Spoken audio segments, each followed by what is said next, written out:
This is NBK, nothing but Knicks. When Sim passed the assist, you know that it's #1 show that breaks down the game. If you can't play defense, stay out my way. Dribble the ball, come down the lane. 5 seconds on the shot clock, who gon' win us the game? You wanna hear Nick updates and trade rumors? Post-game reviews, this the place you tune in. So tell a friend just to keep the ball moving. Like the page if you feeling the movement.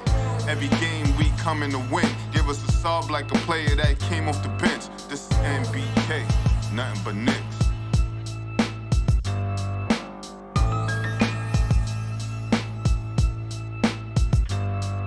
Knicks family, what's poppin'? It's your boy. Good afternoon, folks. It's 4:04 p.m. I'm getting better with the time, by the way. I hope you guys are recognizing that. I'm getting better with it. But ladies and gentlemen, the Knicks play the Indiana Pacers tonight at Madison Square Garden in Game 2 of the preseason. And there's definitely a few storylines to talk about. None of them include fighting or players throwing punches or anything like that.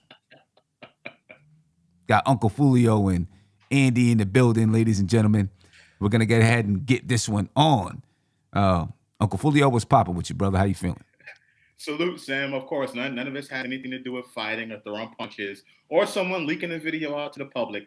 Yeah. But we're going to enjoy a good basketball game tonight. And for me, a good baseball game tonight. Let's go, Mets. Okay. Yeah. Andy? Yeah, I'm going to correct Josh. What up, Sam? I'm going to correct Josh what he said wrong. It had something to do. It just didn't have anything to do with the Knicks. And that's why we're smiling and being happy because when there's toxic, news, it ain't no Knicks involved in that. That's what I'm happy about that. I mean, you got stuff going on in Boston, Golden State, all these places, and none of it includes the New York Knicks, and I'm happy about that. Now, can we add winning to the plate? That's what we got to do. If we can add winning to the plate, man, that'd be perfect. And the crazy part is those were the 2 finals teams from last year. That's the crazy part. That's the wild part about that. Tell me about it. Maybe we need some controversy. Yeah. And people are talking about building great culture around the club, right? Come on. I know, right? I'm one of the main guys talk about building culture. But we had controversy last year with Julius Randle. Didn't do us no good. Right. Did us no good whatsoever. Stay away from the controversy. No offense to you. No offense to you. Anyway, we got some good storylines to talk about today. Let's begin right with the injury report. From last night, we'll start with last night's injury report that the Knicks put out. And they said Quentin Grimes had a sore left foot. He's out. Daquan Jeffries still in concussion protocol. He's out. And then Svi McCullough, Cam Reddish, and Jericho Sims were questionable. All right, Svi had a sore lower back. A couple games ago, it was a sore groin. So I don't know, what's happening with him.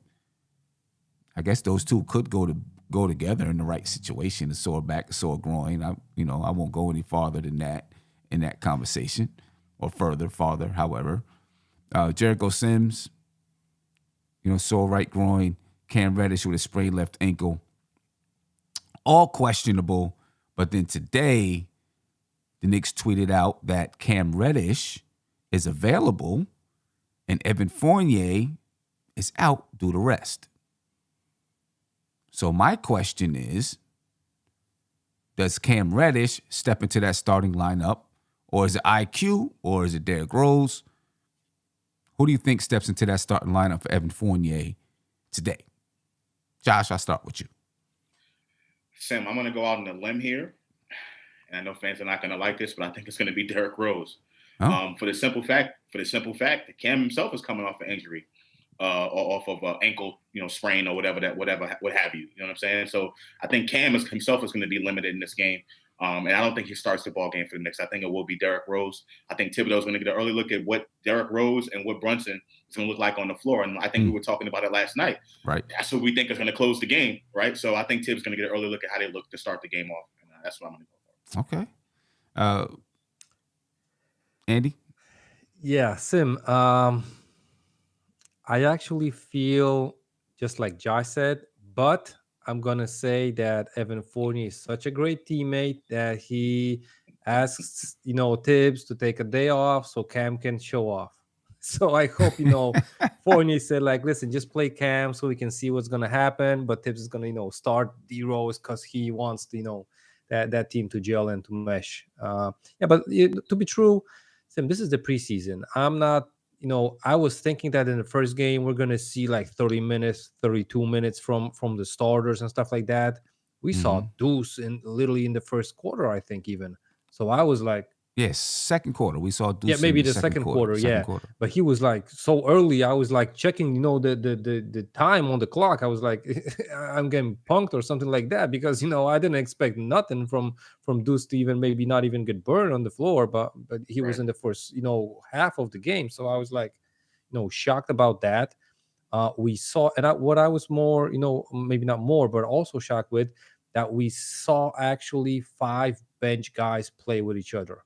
I was gonna think that Tibbs during the regular season, he's always trying to have one of the three main guys in Julius, RJ, and Jalen Brunson, at least one of the guys on the floor with the bench squad. Meanwhile, we saw five. When I saw five bench guys on the court at one time, I was like, okay, Tips has changed. I'm not sure how long is that gonna last, but at least he changed in the first preseason game. At least from what I expected to Yeah. happen. Well, one of the things though, as far as the starters playing time, in the second half, it was a blowout, right? It Yeah, became a 25, 30-point lead. I don't, he wasn't going to play him during that time. If it was a close game, he might have played him if it was close. Because when you yeah, look at the minutes that they had in the first half, they played the minutes that you would assume would be their regular minutes in the first half. Obviously, the second half is what it was, with it being a blowout. I think Tibbs, he talked about it a little bit yesterday when he did his interview about preseason games. You no longer have like six preseason games; it's 4 preseason games, and so it changes the way that you approach preseason, and being able to sit guys out so you can get a look at this guy or get a look at that guy, and kind of alluded to it being like you kind of got to jump in. And I think if tonight's game is close, I think you see the starters play maybe a little bit less minutes, and maybe he still has some of that flexibility, but I think he still tries to go out and get the win. And especially if it's a close game, it's a good chance right now to see what that group, whoever that finishing group is, will look like in the fourth quarter and to see who could do what. You know what I mean? I would rather see it in preseason so I can begin to make tweaks to it than wait until game 1 or game 2 or game 3. You know what I mean? To start to make tweaks to that. I mean, you're going to make tweaks all season long, but I'd want to get a head start on it. I'm hoping that it's Cam who gets the start. I want to see what he would look like in that starting lineup next to RJ, next to Julius. I'd like to see, the length of that lineup, I think would be impressive because Evan Fournier, while he's 6'7", I still don't think he has like the arm length that Cam has. You know what I mean? So he's 6'7", yeah. The up top. wingspan, right? Yeah, the wingspan. So I'd like to see what that defense could look like with someone Cam's height and arm length and wingspan in that lineup. And then of course Cam's got to be able to shoot the ball, and I'm not saying Evan Fournier doesn't, but I think he might bring a little more of a facilitation factor to that lineup. So I'd like to see what it looks like with him in that lineup. Any chance that you see IQ start next to RJ Barrett Brunson. and Brunson? I don't know. I really don't know. I mean, it's all up in the air at this point. I do know that IQ playing next to Brunson in the last game for the limited amount of minutes it was successful, right? The Knicks still were scoring. The offense looked really good. IQ was being able to knock down some of those shots early on in the game. But I just don't know. I think Derrick Rose, I think, is the next in line. I think he is the sixth man on this particular team. And I think, it could be either IQ or Derrick Rose. They can play either one of the guard spots. But I just think Derrick Rose is next up on the pecking order when he's healthy than Emmanuel Quickley. Yeah. I just wonder because, Derrick Rose only played 5 minutes in the last game. Maybe this is a way for Tom Thibodeau to get Derrick Rose some more minutes, maybe get him 25 minutes to help get that win going. I don't know if I'd be excited about Jalen Brunson and IQ in the backcourt together. I do think he needs to be with a guy like Jalen Brunson, IQ I'm talking about. We discussed it last night to help keep him under control. But I don't know if I'm excited about him in that starting lineup. I think it takes away from everything that IQ is and does. You know what I mean? And he's just better suited right now being a bench player. And I don't mean a bench player in any kind of a negative way, but a guy that comes off the bench, he has his own unit to control, to kind of be, the primary scorer in that unit. And I think that suits him better than playing second fiddle to Brunson. Second fiddle, fourth fiddle, I guess. Right. You know what I mean? He's better suited being first fiddle in the second unit, I think. All right. Any thoughts, Andy? Any chance that IQ gets to start? I hope not. And it's not because, I'm biased towards the IQ. I just think, like you said, you're doing him more of a disservice than you're helping him out. I think he's most effective with the ball in his hand. And if you're trying to play him with the starters, he can probably have the ball and Brunson can play off ball. But the question is, you're not using Brunson to your strengths. You're not giving IQ that many touches being on the court with a guy like Brunson, RJ, and Julius. So I think you're doing him a disservice and not playing him to the strengths.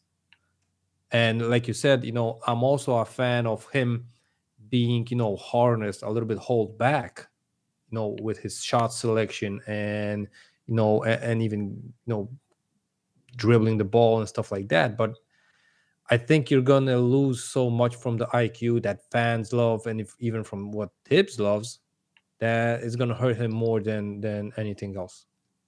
Yeah. Okay, so let's assume that Derrick Rose and Jalen Brunson are the starting backcourt.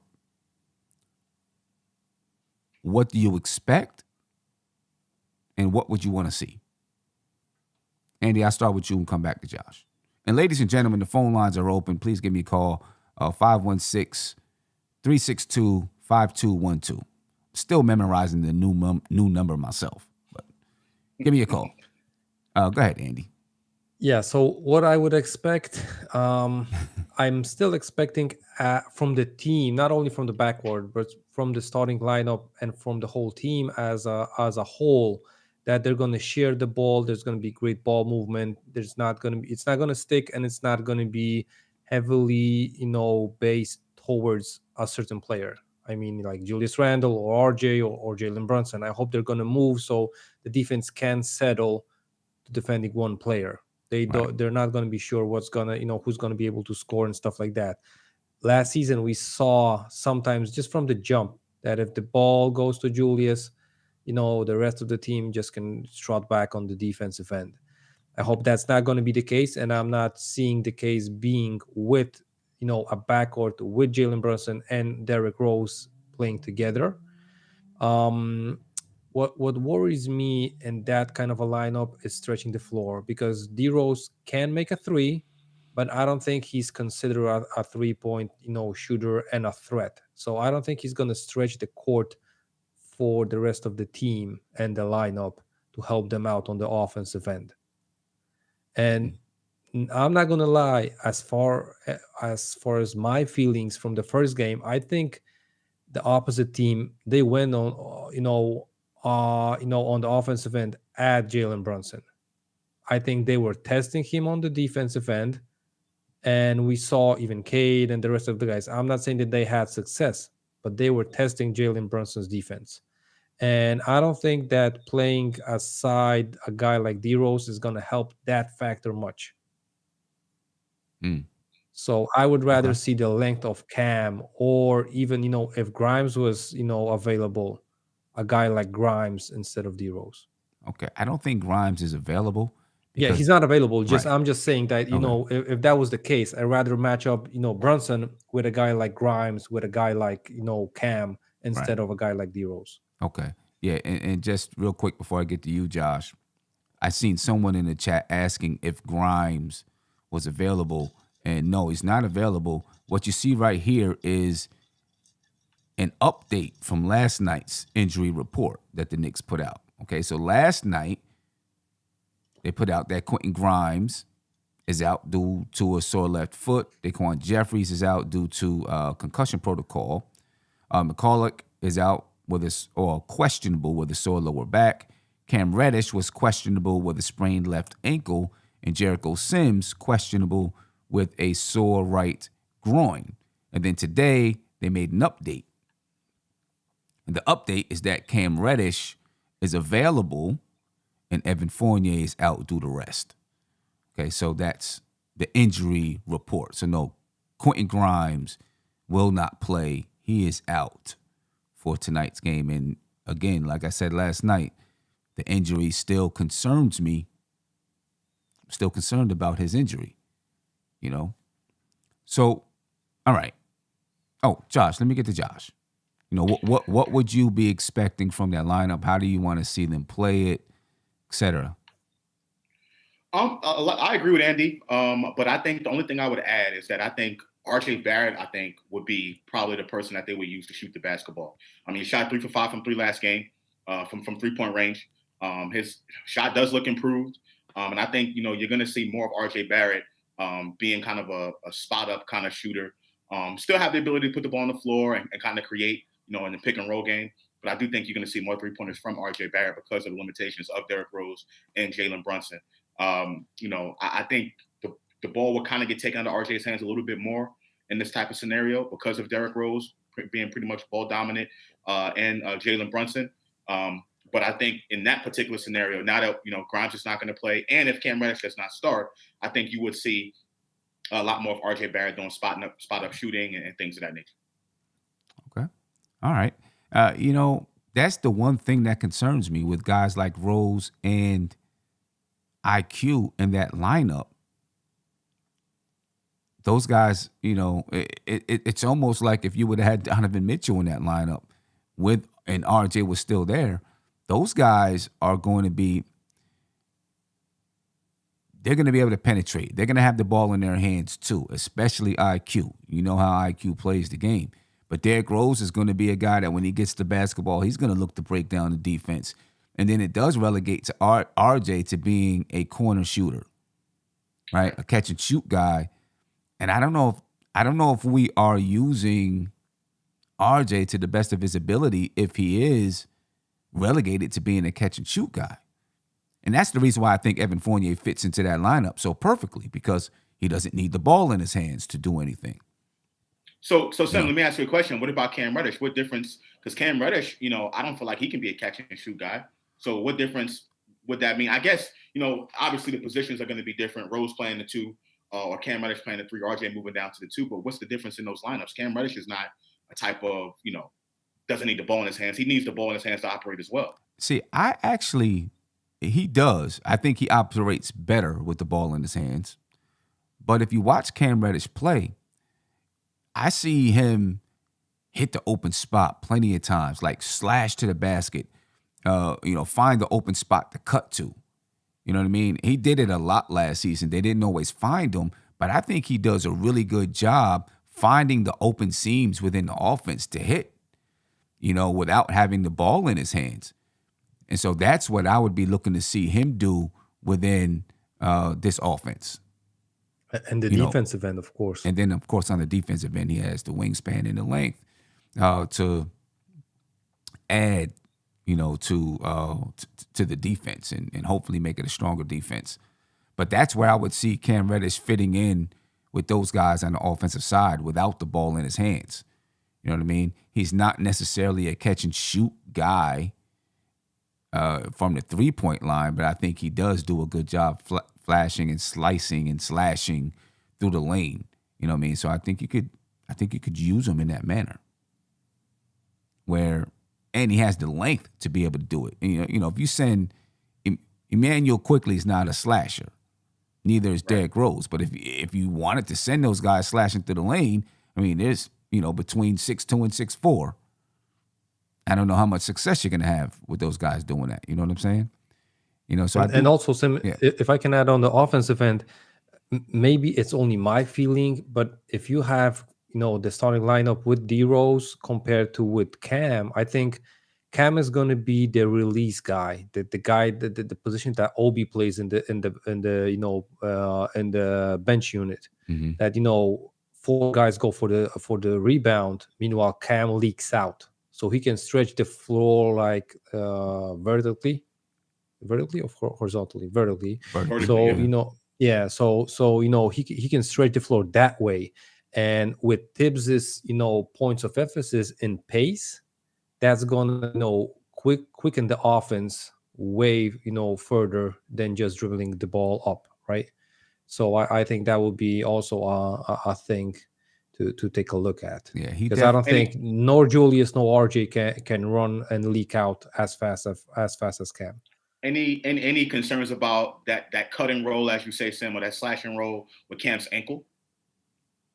No, I'm not. I think he's okay. I think last game he was actually able to come back in, or at least according to him, he was able to come back in the game, and they sat him out as a precautionary measure.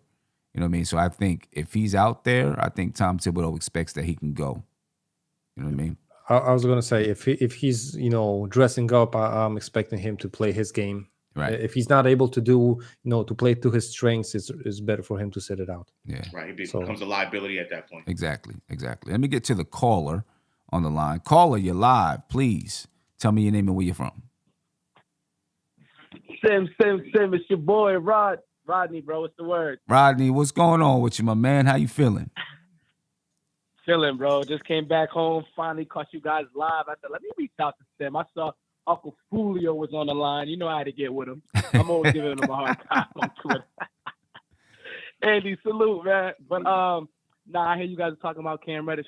Finally, we may have a chance to get Cam Reddish in the starting lineup. Put RJ down. Put my boy Cam at the 3. I hear you guys talking about how he may sit offensively. One thing we got to remember, when he was on Atlanta, he played off ball. Mm-hmm. So he got a couple of years of experience with just catching and shooting, especially those corner shots. You can go back and watch some film. Cam Reddish got real accustomed to playing off ball, playing off of Trae Young and whatnot. So that's something he could definitely do, feed off of Jalen Brunson.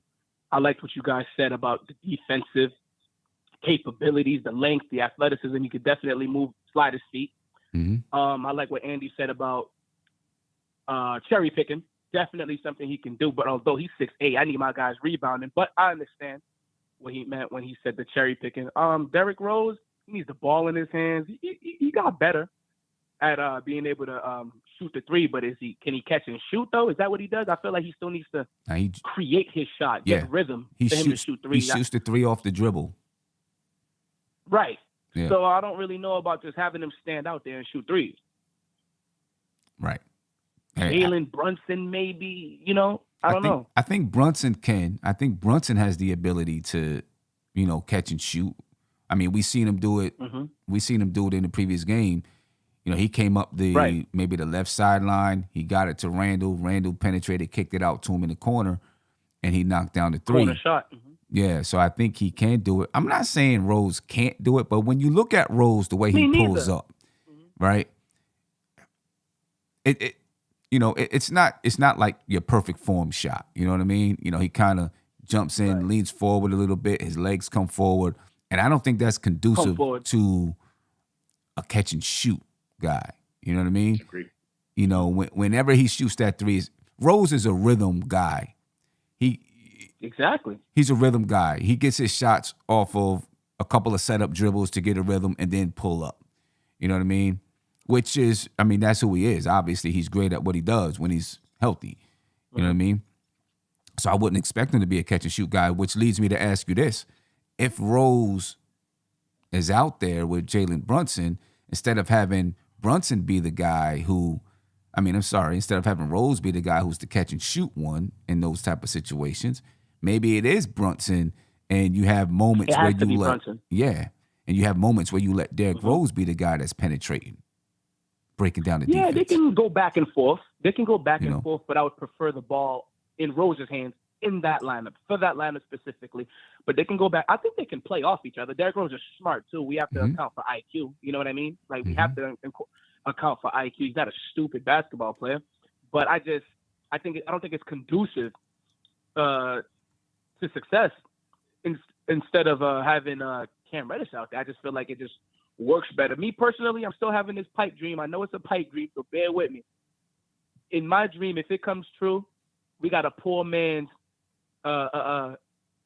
Jaylen Brown, Jason Tatum, Paul George, Kawhi. Now, nowhere near as talented offensively, but a poor man's. We got a poor man's version with those two on the wings. I just feel like you need those 6'7", 6'8". RJ 6'7". I think I've seen him say something like that. He grew.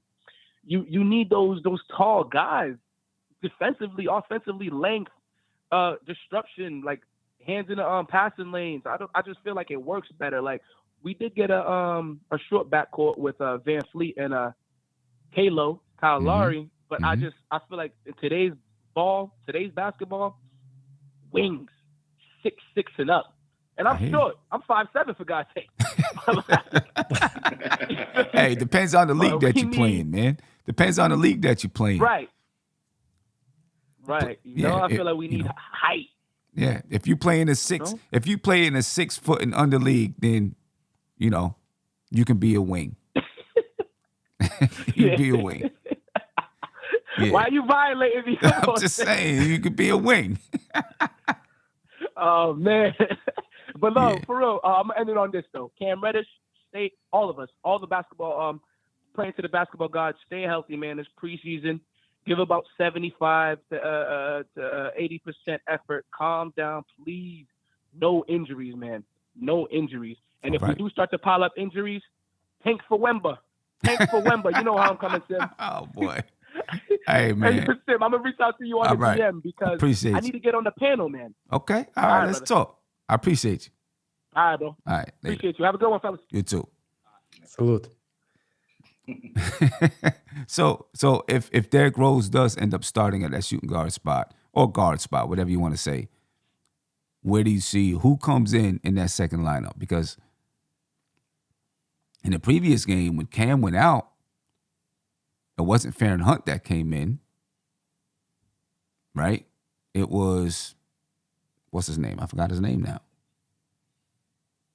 Harris.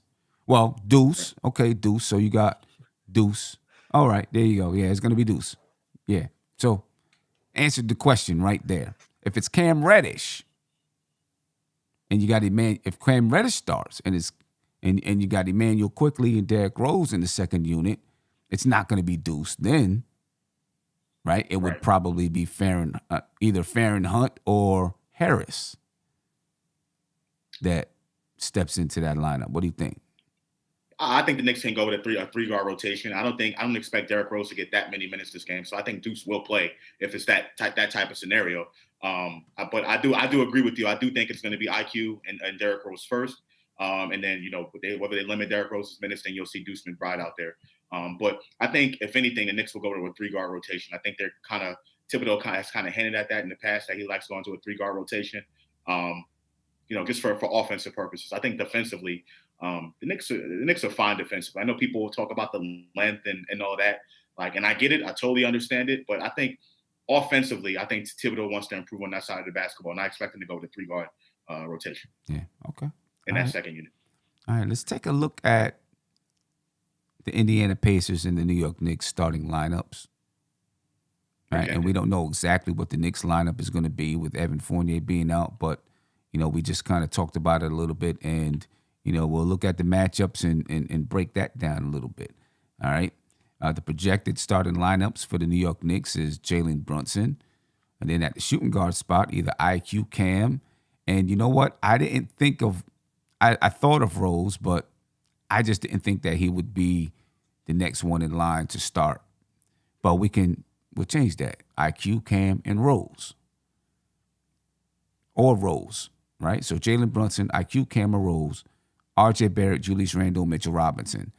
For the Indiana Pacers, if I base it on the previous game, Halliburton was starting at the point guard spot. Chris Duarte, Buddy Hield, Jalen Smith, and Miles Turner. Right? So let's start with the point guard spot. Jalen Brunson, Tyrese Halliburton. Andy, what do you think about that matchup? Well, listen, the size advantage is on Halliburton's side, but like we saw in the previous game, Cade had size advantage, versus Brunson, but Brunson stood his ground on the defensive end. On the offense, I think, Brunson's way more experienced, I'm going to say. And I'm not saying about, length in the NBA. I think he just looks more of a floor general than what, Halliburton brings to the table. And I think, as far as the point guard position, I think we're going to have the advantage on Halliburton. And, it's hard to say because, Brunson is ranked top 14 as far as point guards go. I still think that, he's a better point guard than what, the Pacers have. So I'm going to go with Brunson. Okay. Yeah, and I'm not worried about Halliburton posting up Jalen Brunson, right? That's not really his basketball game. So I'm not worried about that, although he is a defender, a decent defender, and we'll see how. I'm sure Jalen Brunson has gone against him already, but we'll see how that looks as far as Brunson getting into the lane, but Brunson is crafty. Josh, your thoughts, Brunson and Halliburton? Yeah, Sim. So like I mentioned last night, I think that the Pacers team is going to be, just overall in general, I think the Pacers are going to be a much tougher matchup than the Detroit Pistons, who are not only inexperienced, but I think the personnel, Tyrese Halliburton is a much better defender than I think Cade Cunningham is, right? Some of those easy layups that you've seen Jalen Brunson getting, that craftiness around the rim, it may be tougher when you got someone like Tyrese Halliburton, who's not only longer, bigger, but he's also crafty on the defensive end. Right, so I expect it to be way tougher for Jalen Brunson. Conversely, Jalen Brunson defending Tyrese Halliburton, like you said, Tyrese Halliburton is not super dynamic. He does have the capability of shooting the basketball, so he will definitely get some shots up from long range. Mm-hmm. But as far as being dynamic, getting to the hole, I don't expect that to be Tyrese Halliburton's game. I'm going to send the edge right here to Brunson just because I like what he brings to this team. But I don't think it'll be as easy as it was the previous game because of who's going to be defending Jalen Brunson. I think Halliburton is a really good defender, really young, long. He can be able to, cause some fits out there. Yeah, but you know what? This is a good thing for the Knicks, in my opinion, because now we're going to get a chance to see, all right, how does this lineup react if Brunson is bottled up a little bit? What do we do now? And kind of understand where the ball is going to flow to in these type of situations. So that's something to really look forward to and watch. Because Halliburton is a good defender, and he's got a lot of length. You know what I mean? Which, for some shorter point guards, players with length, can bother them a little bit. At the shooting guard spot, we don't know if it's going to be IQ, Cam Reddish, or D Rose, but they have Chris Duarte at that shooting guard spot. Now, if you're going with D Rose or IQ, you're going to be a little bit small at that spot. Chris Duarte, he's a good basketball player. I mean, I really like the kid. I like his future. More of a reason why I would start Cam Reddish. Now, if you're starting Cam Reddish, though, he probably slides to the small forward spot, and RJ Barrett slides to the shooting guard spot. Right? So let's talk about those different combinations out there. Let's start with IQ. Okay, because at the shooting guard spot for the Knicks, let's say IQ is the starter. It would be IQ and RJ Barrett. For the Indiana Pacers, it would be Chris Duarte and Buddy Hield at the small forward positions. Shooting guard and small forward positions. So if IQ is starting, what do you do with the lineup? I'll start with you, Josh. What do you do with the lineup if IQ is starting at the shooting guard spot? I mean, if IQ is starting at the shooting guard spot, I think the Knicks continue to just move the basketball around. I think IQ is going to get his shots. Duarte is not the best of defenders, right? Duarte is really good at shooting the basketball, but he's not one of the best of defenders. I think Quickley can definitely get past Duarte. His first step is very, very fast, and I think his penetration can, definitely help the Knicks on the offensive end. Defensively, again, Duarte is going to be a spot-up shooter. He's going to be a shooter, right? So Quickley just has to get up on him, prevent him, basically close out that space. And Quickley's been doing a great job of that, in the last game and also towards the end of last season. So I think that's what the Knicks should do. Just, have Quickley basically explode, take Duarte off the dribble and then see what the Knicks can create offensively from there. Okay. All right. And shout out to Andre Bryant. And, I actually thought Buddy Hield was a little taller than this. But, yeah, Buddy Hield is 6'4", so that does actually, if you start Rose or Emmanuel Quickley is 6'2", 6'3", Rose, around the same height, but they could still guard Buddy Hield. You know what I mean? So that wouldn't be as much of a problem as I was originally thinking. But Andy, how do you, if the Knicks go with IQ at the starting shooting guard spot, how are you looking at those lineups? Well, IQ is going to get cooked by either of these players. I'm not going to lie. Wow, and, Andy. And Sim, I'm going to tell you why. Because Hield and Duarte, as far as I see it, their main offensive weapon is coming off the curls and catching and shooting. And right. I think that's for both of them. Hield he can take you off the dribble and take a mid-range shot. Rarely do they go to the hoop. Meanwhile, as far as I love, and you can notice the defense between, for example, McBride and Quickley. McBride is gonna try to cut the pass to the shooter. Meanwhile, Quickley is gonna run after the guy, and I think that's gonna be a mistake if we're going to stick to that defense. That can also be adjusted by the team defense and, playing off the curls, the guy that's defending the guy that's making the screen. He just needs to put out the hand so the passing lane isn't there. And my question is, are we going to be playing more team defense, or are we going to try to stop the shooting guard and the small forward position from the Pacers by playing one-on-one and trying to, go around the screens, go under the screens, and make those adjustments throughout the game? Right. Because, like I said, and we saw Deuce had 6 steals last game. Mm-hmm. And most of them was because he was maybe not envisioning the pass, but he was cutting the passing lanes. And I think he can get those even 5 or 6 steals again this game if he's going to be playing versus a guy like Hield versus a guy like Duarte. Okay. Now, looking at, as I reassess with Buddy Hield being 6'4", and he is playing the small forward position. If you go on NBA.com and look at the Indiana Pacers last game, Buddy Hield was playing the small forward position. They defeated the Charlotte Hornets 122-97 in their previous basketball game.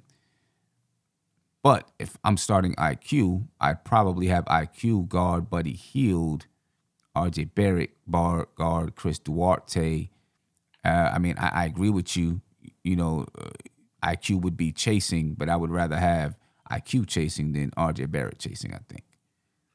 You also have to look at who are going to be setting these screens. I mean, the Pacers don't have any, Sabonis is not there anymore, right? So Sabonis is talk about so you talk about these, Duarte and Buddy Hield coming off of curls. I like what's the power forward's name? Jalen Smith. Jalen Smith. He can set a screen though. He could, but he's not that big of a body to where I think the Knicks will be able to have trouble getting around screens. I think the Knicks defense is fine. I think we'll be okay.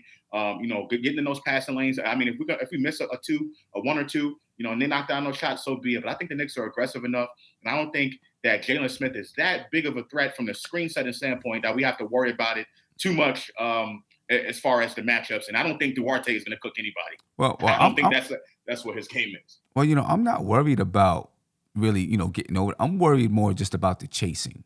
You got to chase the guy around and around and around. And I just feel like IQ is more suited to do chasing than RJ Barrett. Just, body structure, size, speed, and those type of things. Now, if let's say you have Cam Reddish, who starts at the shooting guard spot, right? Chris Duarte, 6'5", Buddy Hield, 6'4". What are you doing defensively there? Because, it's never too early to think about these type of matchups. If you're Tom Thibodeau, you're thinking about, okay, this is preseason, but we're going to use this as if it's a regular season game and think about our matchups. If you're starting Cam Reddish, where do you go? Sim, if I'm Tom Thibodeau, I knew the answer to this question on the 4th of July, bro.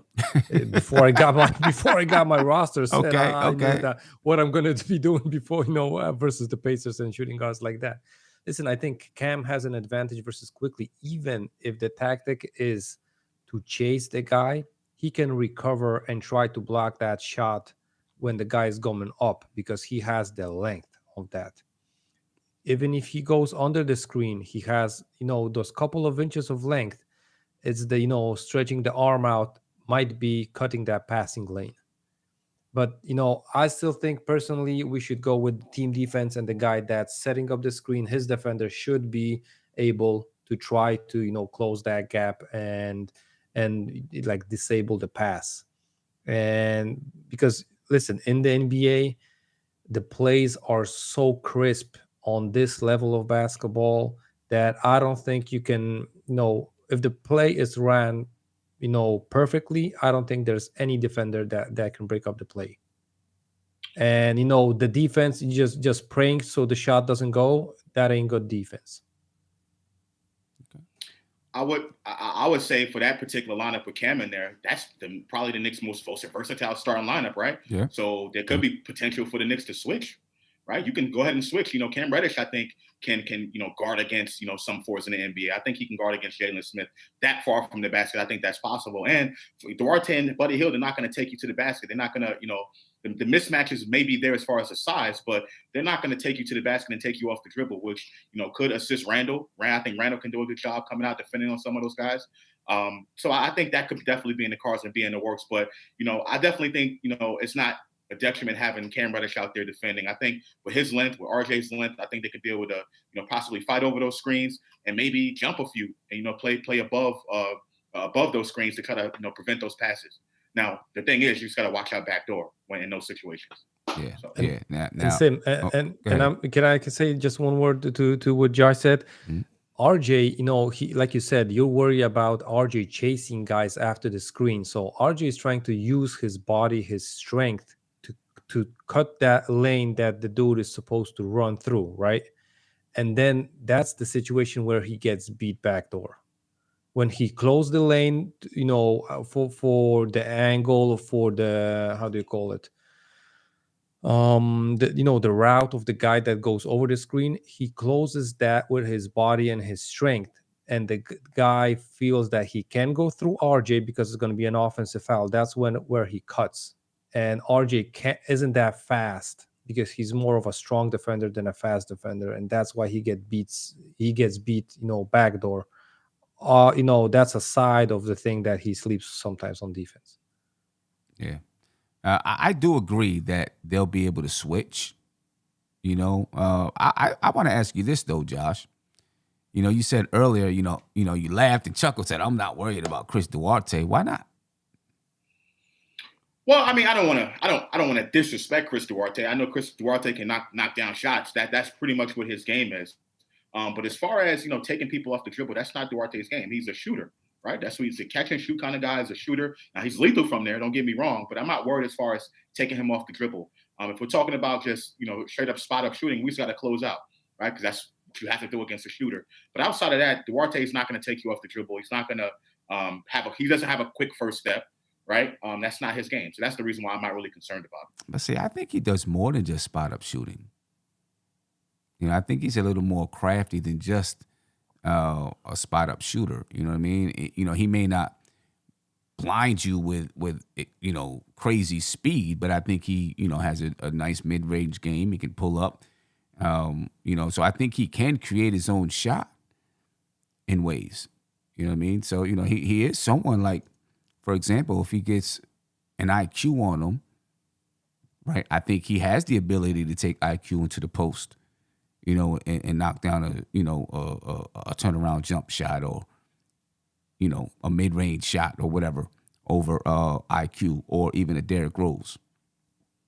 So I think he does have some of that ability. I think he's a crafty kind of a guy. So I don't think he's just a spot up shooter. Not enough for me to be concerned. To be concerned that crazy. All right. But Sim, that's why I think Josh has a point with the switching, and me, I was like thinking about this, cutting the passing lanes, from the guy that's defending the screener and stuff like that. That you can consider that switching too, because it switches only for the time of the pass or stuff like that. But I think our lineup, like Josh said, with Cam is so versatile defensively. So if the guys have a dribble or two and a mid-range pull-up or stuff like that, that's the easiest play to defend while switch. So I think that's a great point. Particularly for a team that can't really penetrate, right? They're not really known for their penetration. Not to mention, again, Julius Randle is not that bad defending threes, right? If we're talking about Smith coming out setting the screen, I think Randle can be able to defend. And if you have Cam at the three, you can match up Cam against Smith, especially that far from the basket. Yeah. Right? So, listen, I'm not arguing with you about the switchability at all. I believe it's great. You have someone like Cam in there, and he can, between him, RJ, and Randle, when you're looking at this lineup, they could switch between the shooting guard, small forward, and power forward. You know what I mean? It gives you great switchability with this basketball team with Cam out there on the floor. I think it really does. When we talk about Julius Randle and Jalen Smith, I mean, obviously, Julius Randle should win that matchup. You know what I mean? Let's put it like this. If it's a regular season game, I think there's no doubt about it, he wins the matchup. For the fact that we're in preseason and the Knicks are probably trying to figure some things out. I could see a world where maybe Randle doesn't shoot well or doesn't do some things well because they're trying to figure some things out. You know what I mean? In a regular season game, I don't think there's any way that Jalen Smith competes with Julius Randle. Jalen Smith is 6'10"? Long too. Yeah, long, 6'10". I know if I was him, when I took my picture, I would have took my glasses off when I took my picture. But I don't, he decided to keep them on. I mean, they're cool glasses. I just would have took them off. It's a basketball picture. I wanted to look basketball-y. You know what I mean? But last season, he averaged 9.6 rebounds. 6'10", 22 years old, 215 pounds. You know what I mean? Let me see. What did he do in the previous game against the Charlotte Hornets? Jalen Smith, 9 points, 10 rebounds versus the Charlotte Hornets. And it was a big win. When was that game, by the way, Sam? When was it? What day was that game? Yesterday? That was, I don't know if let me see the date of that game. Yeah, I think it was yesterday. 2 days ago. 2 days ago. Wednesday. 2 days ago. Wednesday, I think. Yeah, it was on Wednesday. It was on Wednesday. So, I mean, Julius Randle should win that matchup, but Jalen Smith seems like he's going to be a good young basketball player. And then you got Mitchell Robinson and Miles Turner. This is a good matchup for Mitch. You know what I mean? Like, this is where, people, AD last night was complaining about Mitchell Robinson's contract and all of this stuff. This is where Mitchell Robinson can say, hey, I deserve this contract. You know what I mean? Because I may not be able to shoot the ball outside. I may not be knocking down mid-range jump shots or posting up like Miles Turner. But what I'm going to give you is still going to be competitive to what Miles Turner gives you. And I want to see Mitch have a good game tonight. You know what I mean? What do you think about this matchup, Andy? I think these players are totally different, both on offensive and defensive end, because, Miles Turner can stretch the floor. He has actually a post game, maybe not that, great or stuff like that, but he has a post game We saw a couple of times Mitch got the ball under the hoop in the first preseason game, but he wasn't that much successful with it. Then again, he plays more vertically, right, Mitch? Right. I don't think Turner is that kind of an athletic dude that you can throw alley oops to him and every route down the court. So I think these guys are totally different. And we saw Turner have great games versus the Knicks because any of our centers was closing him out. And if he has a hot game, I think it's inevitable for any kind of defender on any kind of team in the NBA because he's so big. And when he gets that opportunity to take that corner three and make it, I think that's basically an unguardable shot, right? So if Turner is not going to be taking the threes and not going to make, or he's going to be taking them but not making them, Mitch is going to look really good versus him. That's true. That's very true. This is what I want to see, though. I want to see Mitch. I want to see more of Jalen Brunson and Mitch working together. I want to see Jalen Brunson find Mitch in some areas that he can score, which is going to be that deep post up, that deep seal under the basket. And I want to see them actually look for it to make him a little bit more of a threat out there on the floor. Even if it's just Fournier's out of the game, Sim, though. Who's going to look for Mitch? Brunson. It was always Fournier, though. Yeah, even in the first preseason game, it was Fournier. No, Brunson. That alley-oop. Brunson found Mitch under the basket. Yeah, on a deep post up, but Mitch was in the lane too long, so he got a 3-second call. That's what I would like to see.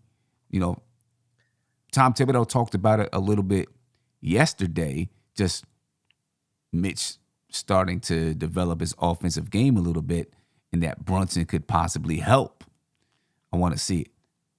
Yeah, I want to see him, adding to what I said before, because Turner also likes to take that 3-point shot from the top of the, of the 3-point line, right? Mm-hmm. So he's not only a corner shooter from three. He can, shoot from every kind of position.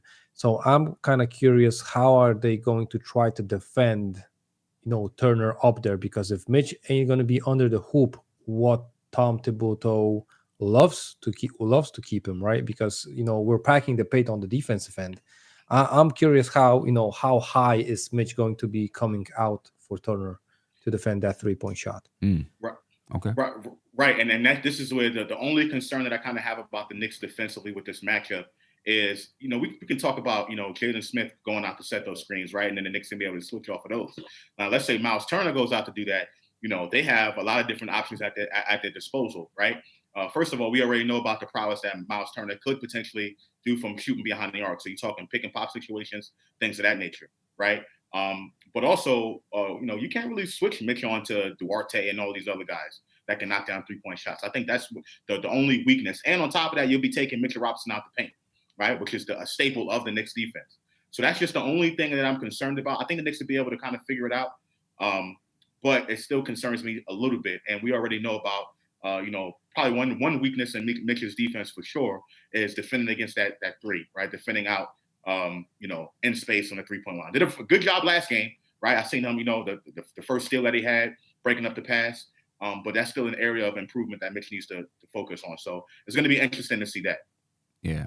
It is. What about Hartenstein? Do you think, I don't know if he can, all right, Miles Turner's not really going to take you off the dribble. Right. You know what I mean? So I'm not as concerned about Mitch going out on the perimeter with Miles because he's not fast enough to just blow past Mitch, I don't think. But to match, do you think Tom Thibodeau says, let's give a couple minutes to Hart against Miles Turner, to see if we can match some of that perimeter shooting?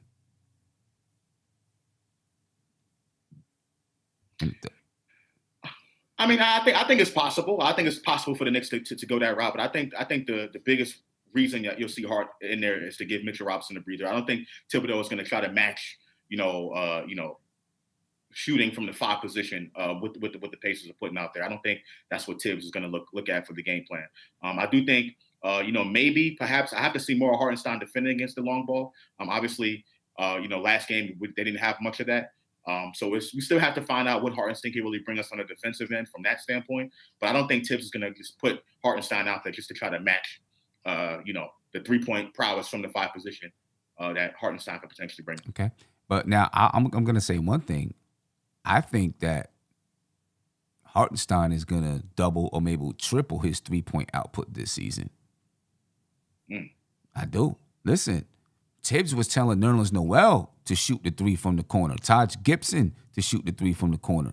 He wants to have a 5-man that can shoot the ball. And did you see how quickly Hartenstein shot the ball? He didn't hesitate. He didn't think about it. He just let it go. And I think that was by design. I think you're going to see him shoot up a lot more threes this season than he has in the past. How many threes did he shoot last year? 30 or something like that, somebody said? Yeah, 30 couple. And he made 14 of them. So yeah, I think he's going to shoot 90 to 100 threes this year. I do. I think. Yeah. Go ahead, Andy.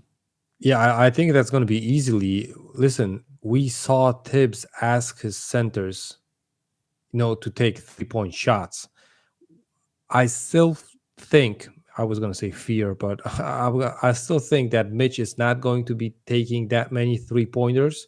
But listen, if Taj Gibson at his age was able to take threes, I think Isaiah Hartenstein, he's going to be in heaven with Tibbs, with the capabilities and availability of the 3-point shot in his offense. So he's going to have the green light, basically. I'm not saying for 10 threes a game, but like 2 threes, I think he's going to be able to he's going to be able to take those shots. And listen, if he's going to make the first one, wow, that second one is going to come up as a heat check. So I see that happening. Yeah, I definitely think he's going to shoot a lot of threes this year. I'm trying to look up right now to see how many threes Taj Gibson shot 38 threes last season. He only played 52 games. So it's all right. If he would have played more games, he would have been up to maybe 50, 50 to 60 threes maybe. Assuming that Hartenstein is going to play more than 52 games. I mean, and Taj Gibson only took like 0.7 threes per game. I'm expecting that Hart is going to take two attempts a game. That's what I think. 2 to 3 attempts a game. I mean, that could be a good number of attempts when you add up throughout the season. So I would expect to see him shooting the ball, Josh. And I know last year, you wasn't big on guys like Nerlens Noel shooting a 3 and things. You didn't know how much it was going to work. I think that's different with Hart because I think he's more fluid. Sam, I agree with you on that. I totally agree. I mean, I think there's a big difference between Nerlens Noel shooting a 3-pointer and Isaiah Hartenstein. But listen, I think having a big that can shoot threes, I've always said this, helps us more than it hurts us. Mm-hmm. Definitely helps us. And particularly in the second unit, when you have Obi slashing, potentially a Cam Reddish, talking about Rose, you're talking about Emmanuel Quickley during the season. I'm not talking about tonight. I think that can definitely help that second unit. And it can help the starting unit in some occasions when we need to get buckets. So I'm all for it. I hope they do it. Yeah, no doubt. What do you want to see from the game tonight? Just things that you didn't see in the last game or some things you want to see continue? What do you want to see tonight? Go first, Andy. My first thing is going to be minutes for Deuce McBride. I think he deserves it after the game that he played, before versus the Pistons. 6 steals. Listen, that's a number that no luck or nothing is going to get you 6 steals. I think hard defense, reading the basketball game. Mm-hmm. I think for him, the game definitely slowed down. And I'm not saying that on the offensive end, he's going to be perfect. But just having a guy that can lock up and disturb the offense to the point that, he's going to get 6 steals is something really awesome to have on your roster. So I'm expecting, and I'm not saying that he has to play even 15 minutes, but a solid 10 minutes, time for Deuce on the court is going to be something that I would love to see. I think the pace, the ball movement, the player movement, even, and the shot distribution. By this I mean that it's not going to be two players having 25 shots and the rest is going to have like 10. I'm expecting, the guys to have like more of a 15, 15, 15 shot distribution, and the, tier 2 guys going to have like, 10, 10, 10 or something like that. It's not going to be heavily, the offense is not going to be heavily based on one player. I would love that to be happening. At least I would love that to be happening throughout the whole season. But at least, they go into the season knowing that every and each player is valuable, not only on the defensive end, but also, is valued on the offensive end, and they're going to have the opportunity to show that. Yeah, no doubt. Give us a call, ladies and gentlemen, 516-362-5212 or 516-3, it's 3 of us on the screen, NBK212. Gotta find ways to remember the number. Josh, what do you want to see? For me, pick and rolls. Right, I don't think the Knicks are going to be able to get as many turnovers as they did the last game. I think this Pacer team is a little bit more fluid, right? Particularly having Halliburton back there. Duarte, even though he is a second-year player, I think it is. You still got Buddy Hield. They're a little bit more fluid. They're not as careless with the basketball as I felt like Detroit. Or I don't think that they will be as careless as Detroit the last game, right? So a lot of Knicks points won't come off of fast breaks and turnovers. At least in my opinion, I don't think. If we get them, great. So. With that being said, when the Knicks are in the half court, I want to see them run the pick and roll a little bit more. Have Mitch and Brunson run the pick and roll. Maybe, depending on the lineup, have RJ and Randle run some pick and roll or whatever combinations that, the Knicks can put out there just to see if they can get some mismatches and get some easy points that way or off the pick and roll. Because, like I said, it's great the way the Knicks moved the basketball the last game, and I hope they do it continuously throughout the season. But when the game gets tough and the game kind of slows down, the Knicks half court pick and roll is going to be that's what they're going to do, right? So I'm going to see them kind of, go into that more so we can get a look at how it looks for the regular season. Okay, all right. I got a couple of things that I really want to watch for in this basketball game. A lot of the stuff that you already mentioned, but number one, continued offensive balance. Last game, RJ had 21, Jalen Brunson had 16, Julius Randle had 15. The shot distribution I thought was good. I want to see it continue. Pace of play, and let me back that up with whoever is starting in lieu of Evan Fournier. That balance has to continue. That's what gets me scared about IQ. I don't know, how that shapes up. With Rose or Reddish, I think it can continue. I'd be questionable when it came to Emmanuel Quickley, just with his play style. The pace of play, transition, and half court. You know what I mean? And I'm not talking about shots up. I'm talking about the speed at which the ball moves. If you look at the previous game, you didn't see too many times where a player held the ball for 10 seconds, jab stepping or figuring out what they wanted to do. It was quick. Bop, bop. Let me get my shot up. Whether it be a jump shot, a drive to the basket, whatever it was, it got up quick. Now, with the second unit, there came a couple of points where Emmanuel Quickley dribbled the air out the ball, and he's going to do that. That's going to happen with Emmanuel Quickley. But for the most part, I thought the Knicks did a good job of keeping the ball moving. If you didn't have a quick shot, a lane to the basket to drive, you got the ball out of your hands so that the ball could, the game flow didn't stop. And I want to see that continue in this game. I want to see more pick and rolls, just like you said, Josh. I want to see pick and rolls between Jalen Brunson and Julius Randle. I thought last year when Kemba Walker and Julius Randle ran some pick and roll together, it was effective. They just didn't do it enough. Some of the dunks that Julius Randle got last year came off of a Kemba Walker pick and roll or Kemba Walker pass from the pick and roll. I want to see more of it with Jalen Brunson, and maybe it just has to develop. But now's the time, in my opinion, to start working on it. And I'd like to see more pick and roll between JB and Mitchell Robinson. Now obviously teams are going to especially when Mitchell Robinson is in the screening position and he rolls to the basket, they're going to close that off. So then Jalen Brunson is going to have to either go to the basket or find your outside shooters.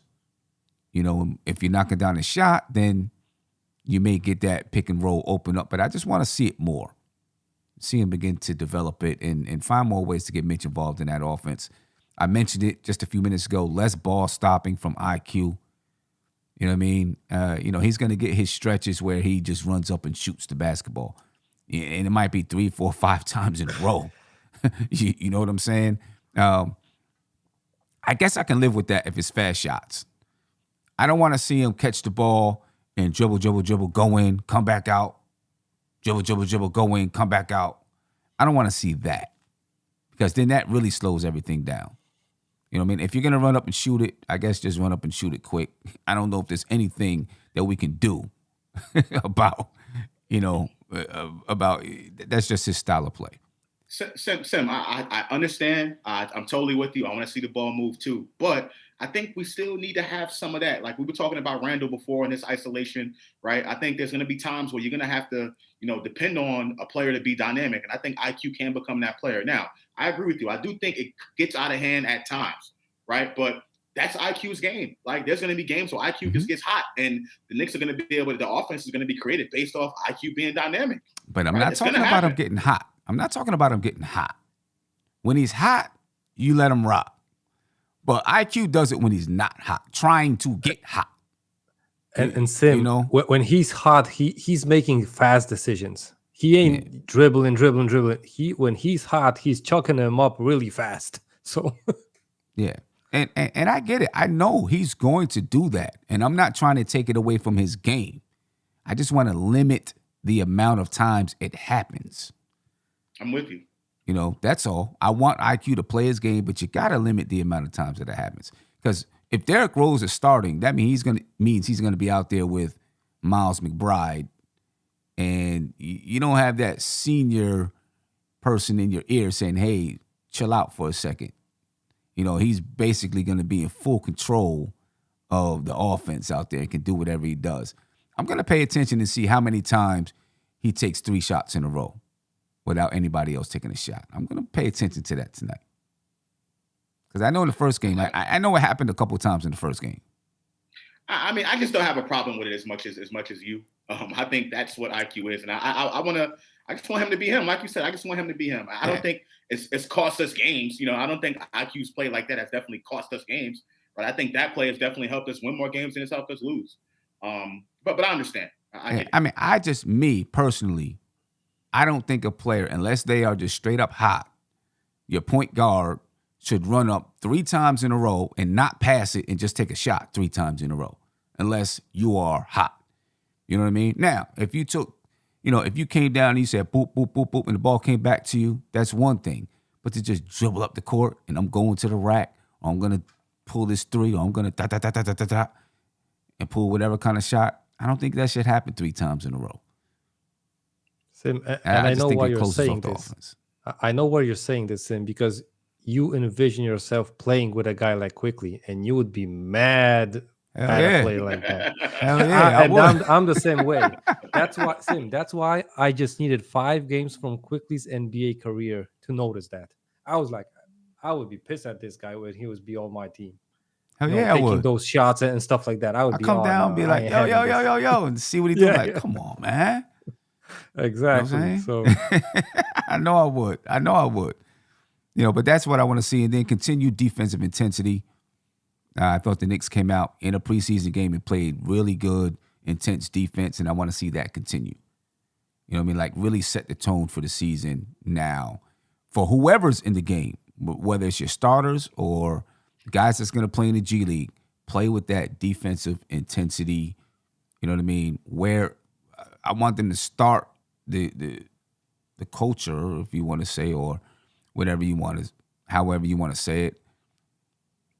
But I want them to be in that mentality that they're going to wear teams down defensively no matter what happens. Part of the reason why I think Julius Randle lost some weight, Derrick Rose lost some weight, so that they can have that endurance throughout the season to play that type of defense. Miles McBride, I think, is going to do it naturally. Mitchell Robinson's going to do what he does. You know, I'm glad Mitchell Robinson had. Tom Thibodeau talked about it. He didn't have an off season to really be in shape because he couldn't practice on his foot. He did this season, and you know, I think he should. I'm hoping that he comes out the gate playing tough defense, blocking shots. He blocked shots from the beginning last year, but like if you seen him in a preseason game, he was more active in blocking shots. You know, like he was going and finding guys that came to the lane, to block their shot. You know what I mean? Would love to continue to see that from Mitch. Some quick discipline too. Yeah, definitely. He's learning. Quick numbers from each of their first preseason games. The Pacers scored 122 points versus the Charlotte Hornets. The Knicks scored 117. 53 rebounds from the Pacers, 42 for the Knicks. Both teams had 27 assists. The Knicks had 14 steals, 6 of them due to Deuce. Right? Deuce had 6 steals on his own. 7 steals for the Pacers. Both teams had 8 blocks. 19 turnovers for the Pacers, 13 for the Knicks. The Pacers shot 48% from the field and 20% from the three-point line, 96% from the free throw line. The Knicks shot 51.1% from the field, 37.8% from the three-point line, and 73% from the free throw line. Now, people thought that the Knicks scored a lot of points in the paint in the first preseason game. The Knicks scored 62. The Pacers scored 72 points in the paint in their first preseason game. And what was their field goal percentage again? 48.4%, because they only shot 20% from the three-point line. I don't know what they shot from like mid-range or anything like that, though. So where did rebounds come from? Jeez, I'm kind of, wow, that's crazy. The missed threes. I'm going to go back and look at it, but they must have been getting up a lot. They had to have gotten up a lot of shots. Right. Yeah, but Sim, they ain't scoring 72 versus Mitch. You can be the biggest Mitch hater, but they ain't scoring 72 versus Mitch. And the Knicks defense packing the paint, that ain't happening. No way. Right. Second chance points, the Pacers 14, the Knicks 4. The Knicks had 31 fast break points, and the Pacers had 24 fast break points. I want to go back and look at that game versus the Charlotte Hornets that the Pacers had. The Pacers got up, they got up 93 shot attempts. Nothing crazy. 96 for the Charlotte Hornets. They just shot terribly. They took 30 3-point attempts. They only made 6. So there it is. As far as rebounding, they had 7 offensive rebounds and 46 defensive rebounds. That's where the rebounding came in. Right. That's where the rebounding came in. Defensive rebounds. Yeah, so there we go, ladies and gentlemen. I want to know what you're thinking. We got one call. Go ahead and give us a call. 516-362-5212. Any other thoughts about tonight's game? That you like to, or about the Knicks in general, that you like to tap into? I got a question, Sim, because Josh was talking about the pick and roll game, and you were mentioning the pick and roll between Jalen Brunson and Julius Randle, or Jalen Brunson and Mitch Robinson. Are we scratching the idea totally from seeing a pick and roll between RJ and Julius? Because we had the opportunity for 3 years now, and we really rarely saw it. Is this going to change, or Tibbs is like, I ain't going that route even? I don't think it's going to change. I don't think you're going to see it. I don't know why. Yeah, that's the question, right? It seems like if they would try it and it didn't work, Tibbs was like, listen, the numbers just, don't prove it's effective and stuff like that. But the sample size is like, I don't think even they do it in practice. It seems like that. Right. But it makes so much sense that I have no idea why they don't try it. I personally would say, you can look at it from two different reasons. One, RJ Barrett hasn't had the ball in his hands as much as, I would say anyone else, right? True. Second part to that is Julius Randle never rolls to the basket. And I think the reason why he doesn't is because you have Mitchell Robinson there. I think it's more effective to have Mitchell Robinson being the roll man right, than Julius Randle, because Julius Randle can then play off of that off the outside. You can give him the basketball, and then he can be able to have his open shots or open slashing and things of that nature, as opposed to having Randle be the role guy and then having to deal with Mitchell Robinson underneath the basket. And that's pretty much how I looked at it last year, why you didn't see Kemba and Randle run it a lot, because of that thing of Mitchell Robinson being there. I understand it worked when it was out there for a little bit, but I don't think, the lineup is really constructive enough to have Randle be that role guy to the basket. But Josh, listen, those are your two main offensive pieces. So I agree. You can always make room for that. It's like if you had, Kawhi and PG and you wanted, to make them work, you move the other three players basically to the bench and you let them work. So I'm like surprised that they don't even make the attempts to try it. I would say maybe with Hartenstein on the floor, then you can definitely do something like that. But Mitchell Robinson, where you going to put him in the corner? I mean, hey, listen, but you put Taj on, on the perimeter. Taj can knock down 3-point shots. Mitchell Robinson can't. But you make room for your main offensive weapons. So I'm just surprised. I'm not saying that you're wrong. I'm just saying that, listen, you didn't even go that route to just to try it out. Right. Because, I mean, I understand what you're saying, Josh, and I agree, right? Mitch is always going to kind of be around the basket because he doesn't shoot the ball. But if you took Mitch and you put him in the short corner, doesn't have to go all the way out to the corner, the short corner, opposite of the side you're running the screen and roll, right? So if you run the screen and roll between RJ and Julius in a position where, well, here's the thing. If you're running that screen and roll, well, I guess, you could do it either way. Randle could still roll on the right side to the basket and let RJ dribble to the left, right? RJ's got to be strong enough with his right hand, though. If you go in the opposite way, if you're going to open it up so that Julius has room to the rim and you're on that side of the floor, then you've got to have, they set the screen. RJ's dribbling towards the middle of the court with his right hand, and then he's dishing it to Julius Randle so that Randle can go up with his left hand if he's rolling to the basket. Maybe this is where the issue comes in with those two guys, because maybe Randle or either one of them, Randle or RJ, aren't strong enough with their right hand, because if Randle was strong enough with his right hand in scoring, you could put them on the other side of the floor so that RJ, I don't know. I don't know. And I don't think they're fast enough either. I don't think Randle's that fast to slip a screen and work something quick, like something quick with RJ. Neither do I think it's RJ fast enough to get to the basket and beat someone off the dribble off of a screen. RJ uses his strength more than anything. That's right? true. So, I mean, I hear what you're saying. Andy, I hear what you're saying. I mean, I would like to see it, but I just don't think this lineup is but even if it's not a pick and roll, they don't do too much of a two-man game together. I'd like them to see some. Right. I would like to see him do some kind of a two-man game. But if you had RJ on, where he could go to his left off the screen and then he is able to get it to Julius rolling, now Julius is scoring with his right.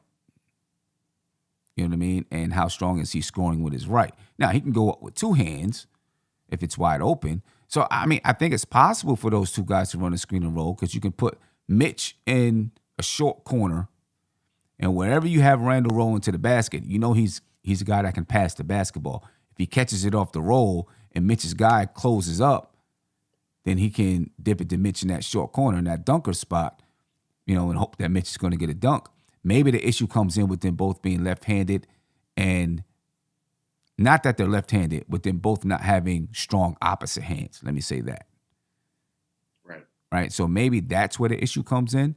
So, if Randle or RJ is running a screen and roll where Randle's the roller, but he has a right-handed point guard, there's a little bit less of an issue, because that point guard can still go strong with his right hand to score. And then Randle can still be on the left side of the floor, because if you paid attention, when Kemba and Randle ran a screen and roll, it was always on the side of the floor so that Randle could go up with his left, and Kemba was getting the screen and going to his right. Right. This way, it was easier for Kemba when he got in the lane. He could shoot it with his right hand if he had to, or he could pull up and shoot it with his right hand. But if he got it to Randle, then Randle could go up with his left. And maybe that's where the issue comes in with those two running a screen and roll together. You know, that's the only thing I think of. You know what I mean? I mean, I do agree some with the speed, though. You know what I mean?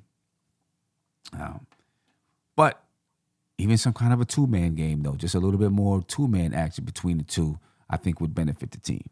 Maybe dribble handoffs, but then RJ would have to improve his 3-point percentage, and I think that's possible. I think the probably the closest thing to a two-man game that we'll see is probably Randle doing the pick and the dribble handoff for RJ to shoot a three coming off a curl or something like that. I think that could be possible. But outside of that, I really don't see much of what they can do together from a two-man game standpoint. Yeah. I guess we'll see how this develops. Any other thoughts about this team, tonight's game, anything? Let's go Mets. How about that? Good luck to the Mets tonight. You know, I'm gonna be watching both games at the same time. I got 2 TVs and a phone. It's gonna be pretty nice to watch the orange and blue rock out tonight. Okay, no doubt about it. Well, ladies and gentlemen, we're gonna go ahead and head off tonight. After the game, we'll be on doing the post-game show. So make sure you join us on the post-game show tonight, probably around 10:15 or something like that. We'll be jumping on and talking about tonight's game. All right, make sure you lock the number into your phone, 516-362-5212. All right, in the description, you got all the Facebook groups, and I think I'm gonna set up some Twitter groups for all the different regions too. You know what I mean? There's more people on Twitter. It's easier to connect on Twitter. I think I'm gonna set them up on Twitter too. So look for those in the description soon enough, ladies and gentlemen. Anyway, I'm out of here. All right, I appreciate your time, and we will see you tonight, post-game show. Peace. This is NBK, nothing but Knicks. When Sim passed the assist, you know that it's #1 show that breaks down the game. If you can't play defense, stay out my way. Dribble the ball, come down the lane. 5 seconds on the shot clock, who gon' win us the game? You wanna hear Nick updates and trade rumors? Post-game reviews, this the place to tune in. So tell a friend just to keep the ball moving. Like the page if you feeling the movement. Every game we coming to win. Give us a sub like a player that came off the bench. This is NBK, nothing but Knicks.